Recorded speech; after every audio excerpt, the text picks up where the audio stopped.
말씀과 기도로 세워지는 열방복음 선교회 말씀으로 시작하는 하루 2023년 2월 13일 월요일 오늘의 말씀은 욥기 21장 1절에서 34절 주제 완전한 인간.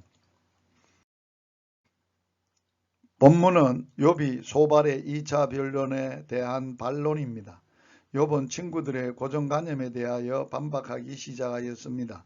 그렇다면 욥이 반박하는 주는 교훈이 무엇입니까? 첫째, 악인이 번영하는 이유를 인간이 알지 못합니다. 하나님을 의지하지 않는 사람이 오히려 번성하고 잘되면 무슨 연유일까요? 하지만 악인을 방치해두는 이유를 우리 인간은 알 수 없습니다. 그들이 하는 말을 들어보면 하나님께 세 가지 큰 죄를 짓습니다. 첫째 죄는 하나님의 말씀을 즐겨하지 않습니다. 21장 14절에 그러할지라도 그들은 하나님께 말하기를 우리를 떠나소서 우리가 주의 도리 알기를 즐겨하지 아니하나이다 합니다. 둘째, 기도를 배합니다. 15절에 전능자가 누구이기에 우리가 섬기며 우리가 그에게 기도한들 무슨 이익이 있으랴라고 합니다. 셋째, 복을 자기에게 돌립니다. 16절에 그들이 복록이 그들의 손으로 말미암은 것이 아니라 우리는 하나님의 오묘한 섭리를 알 수 없습니다.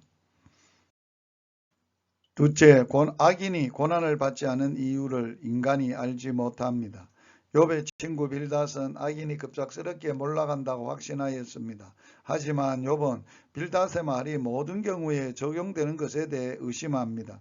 곧 욥은 악인이 하나님의 진노를 받아 고난당하는 일이 얼마나 되느냐고 반문합니다. 그리고 욥은 악인에게 대한 징계가 실제적으로 자기의 멸망을 보게 하시며 전능자의 진노를 마시게 한다고 주장하였습니다. 그러나 욥이 보기에 악인이 하나님의 징계를 받지 않고 오히려 형통하게 되는 일들이 논리와 맞지 않았던 것입니다. 하지만 누가 하나님의 깊고 오묘한 뜻을 알 수 있을까요?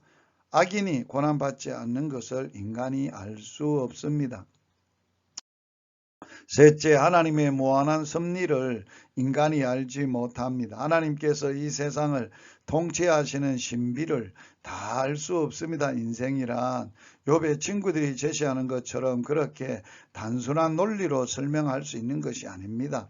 인생은 인간 지혜로 단번에 알기는 너무도 복잡합니다. 다만 한 가지, 모든 인생이 산다 할지라도 흙으로 돌아간다는 사실만은 불변합니다.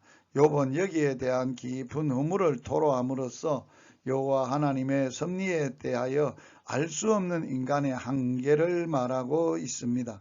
그런즉 우리는 힘써 하나님을 의지하고 하나님의 말씀을 통해 이 약속을 믿고 소망해야 하겠습니다. 오직 인간은 완전하신 하나님 여호와의 은총을 바라보아야 하겠습니다. 오늘의 말씀에 순종하기, 하나님의 섭리를 이해함에 있어서 하나님의 계시가 아니고서는 확실히 알 수 없습니다. 그러므로 부족한 우리는 늘 하나님을 의지하고 약속에 의지하여 우리에게 예비된 거룩하신 뜻이 무엇인지 그것이 이루어지기를 소망하는 복된 하루가 되시기를 주님의 이름으로 축복합니다.